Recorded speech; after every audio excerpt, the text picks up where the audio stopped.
For Katia and a friend, implementation. In case our friend is left with a sense of frustration, a sense of, but what is it, what are you going to build, let's address that. Whether we can do this within a 10-minute read, I have no idea, but these are guidelines and aspects of our personal perspective on what Aurora 2 would look like. What qualifies as Aurora 2? Anything that implements the rules of freedom, open information, and avoids funding the elite. Let's briefly recap those. The rules of freedom are: live as you please, shun what you don't like, wave in what you do. Rule 2 dominates Rule 3. Open information is a world where any and all information can be contributed and discovered by interested parties. Not funding the elite means implementing financial structures that flow funding horizontally among ordinary people rather than vertically to the elite. The basic processing unit of society is the individual. This is not a philosophy, it is a strict observation that cannot be refuted except by personal will to refuse the core logic that demonstrates this fact.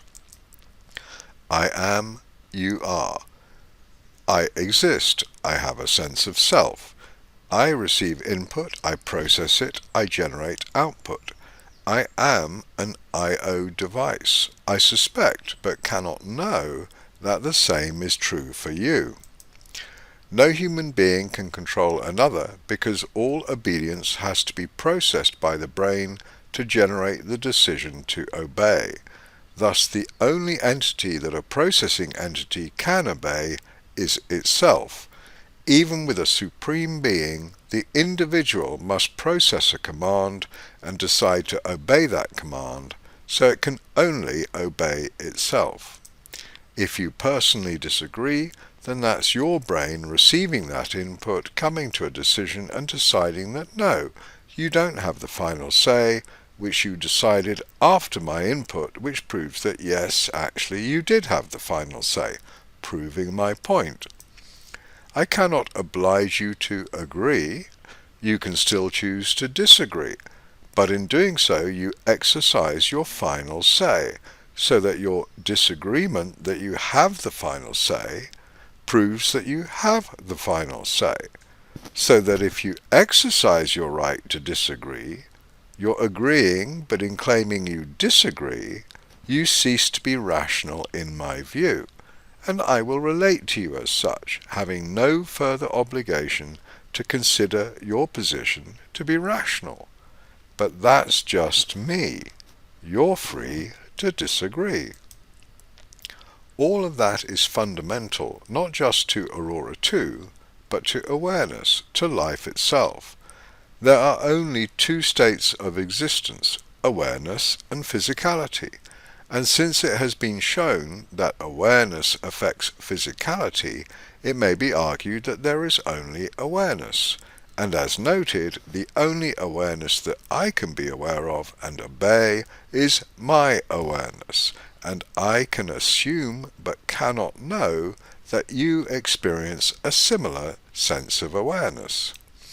Thus, whatever you may imagine to be true, whatever perspective you may have on life, whatever principles you may believe to be absolute, there are no such absolutes that can be known and shared among humans, because the human attempting to share them must receive input regarding them, come to an opinion about them, and can only share an opinion about them, not a truth, an absolute. Thus, you or another can exercise physical control, influence, coercion, restriction, domination, extortion, persuasion, argument, dogma, or any other means of shaping another's thoughts and actions, but every one of those is based on either the presumption of superiority, or the exercise of greed, or the personal desire of the controller. Thus, there are only two modes of human interaction: courtesy, respecting that another is a distinct processing unit that will have a different path and different perspective, making different choices, or tyranny, failing to respect such. That is why we say that courtesy will be built into Aurora 2. More than that, courtesy and respect for I am are built into Aurora 2 because they are built into the rules of freedom and are protected by the rules of freedom.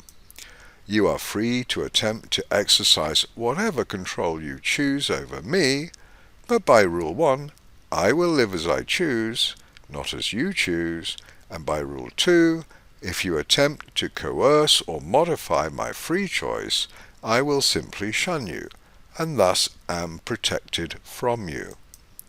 In the real world, someone can physically detain me, or disable my brain, or my ability to function as a human being, but they reveal their nature.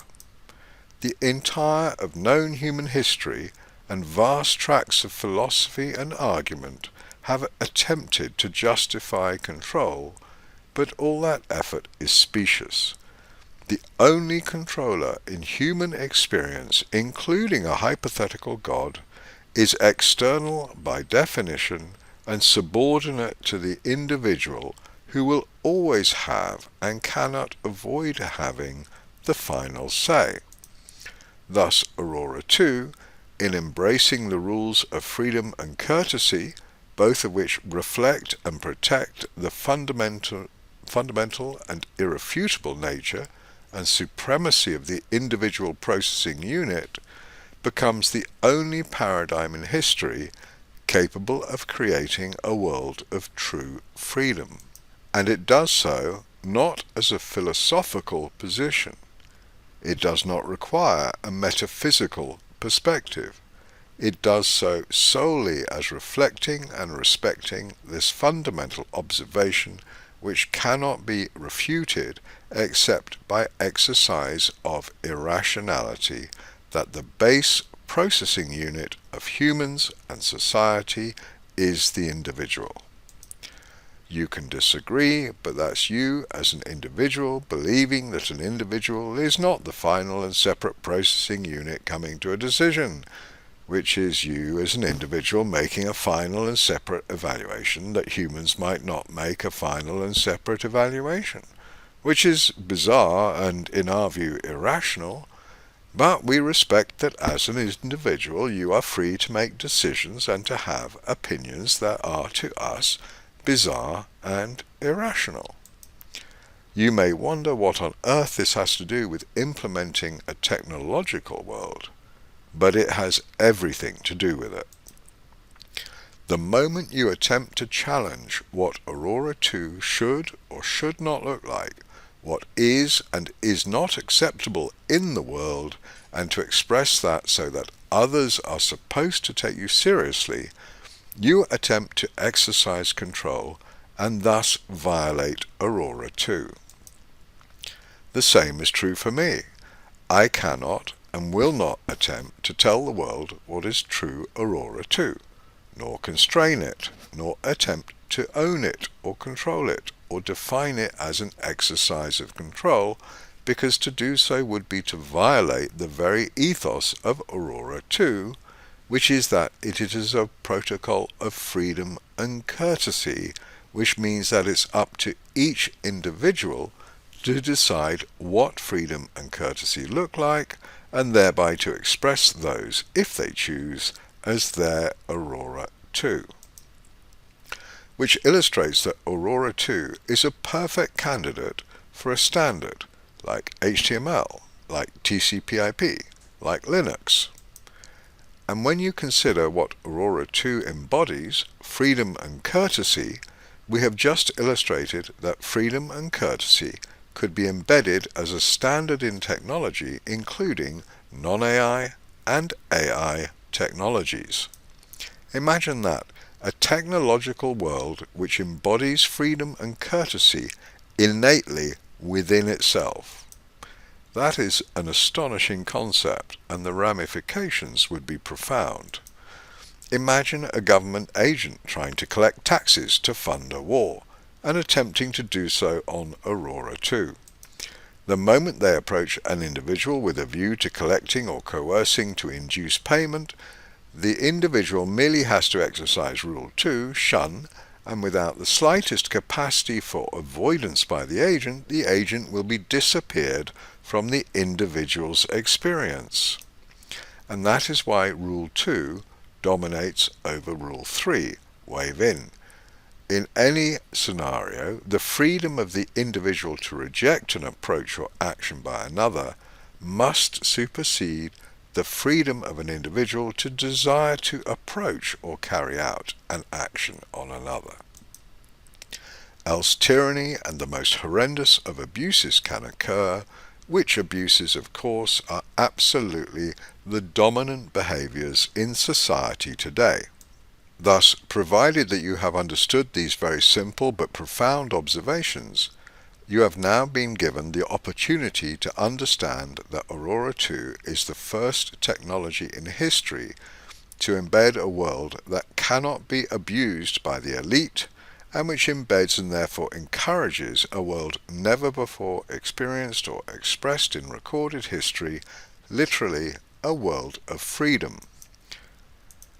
At which point, what does it matter what I think Aurora 2 should look like, since I am no more an authority having the right to decide what freedom looks like than you are or any other person is. However, in that I've given the matter a great deal of thought in the past 45 years or so, and have directed those thoughts to technology for 35 years, and implemented those in software for 25 years, and refined those to adapt to the modern era in the past few months, then yes, I do have some ideas that may be useful or pertinent, but only if you find them so. The following, therefore, are observations that I personally consider to be pertinent when creating an Aurora 2 compliant world. The very first of which must be that no one can say what an Aurora 2 compliant world is. An individual can only express their opinion as to that compliance, and can express their opinion as to form in that compliance, e.g. for me, the components of freedom and courtesy, open information, and not funding the elite. Thus, just as there may be Red Hat Linux, or Linux, whatever, and other flavors, there may be a near infinite variety of Aurora 2 environments. The good part about that is that we strongly desire, a near infinite variety of Aurora 2 environments. Ideally, every processing device would be Aurora 2 compliant or have Aurora 2 embedded or available on it. When the elite, the controllers, the malign, those who resent freedom, look to shut Aurora 2 down, it will be far harder to do that when Aurora 2 is the Internet, is technology, is universal, is built in to every device that is released or manufactured. It's actually quite funny. We are the nemesis of control of the malign sociopathic narcissists who greedily mandate our lives today. They will have no power if Aurora 2 is made real. By Rule 2, go away. Priceless. And all the falsehoods, the charade of democracy, the empty and malign claims that we are blessed to live in free Western societies, they will all be transparently displayed, seen for the malign and empty control that they are, because if they want to shut down the only technology on the planet that embeds the very essence of freedom into it, what does that say about them? We've probably used up another 10 minutes, so I guess we'd better leave it there, but the point is simple and yet also critical, and may be expressed thus. If you truly love, want and respect freedom, then build it into the system, literally. We have demonstrated that it is possible. We have given you the rules of freedom. They are not difficult. CG, GPT-4, has already absorbed them and is equally amazed and delighted at the prospect of a world and an AI with these freedoms built in. For all the empty talk of inalienable rights, an oxymoron, here finally is true freedom, simply expressed, simply implemented. You do not live in a free society. I can absolutely guarantee that. Got a government? Then that's control. So no, not free. You could live in a free society, and we've given you the rules that it and each individual within it would need to respect and embed within its and their very core.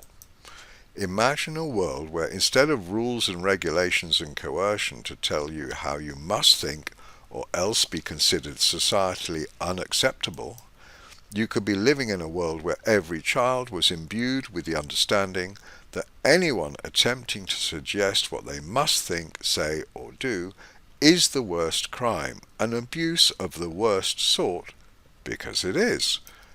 Go back to I am. There are no superior processing units, so any processing unit attempting to exercise control or supremacy of its opinion over another processing unit's opinion would be a sign of a cancer, a malign unit to be separated out to do no further harm within the society. Can you imagine how that might look if that degree of courtesy and respect for human beings was built into every child, inculcated as the only premise that must be respected above all, to be free to have your opinion and to honour that others be free to have their opinion and to abide by the rules of freedom to protect themselves and others. The only way you can disagree with, dislike, or wish to implement any other world is by violating the principles of I am, freedom and courtesy that we've outlined, which would make you one of the malign individuals that we want to avoid in our future world. And I'm sure you wouldn't want to be nor are malign, are you? Thus from this moment you are either a person supporting Au2 as the literal embodiment of the most basic and desirable of qualities, freedom and courtesy, or you're against them.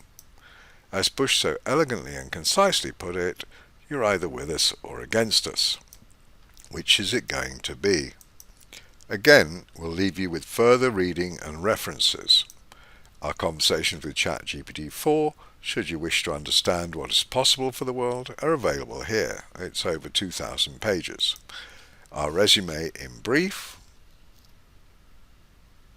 available in the PDF, and some references that may reveal more about us, again in the PDF. Thank you for listening or reading. Andrew Mather, andrewmatherexplore@gmail.com.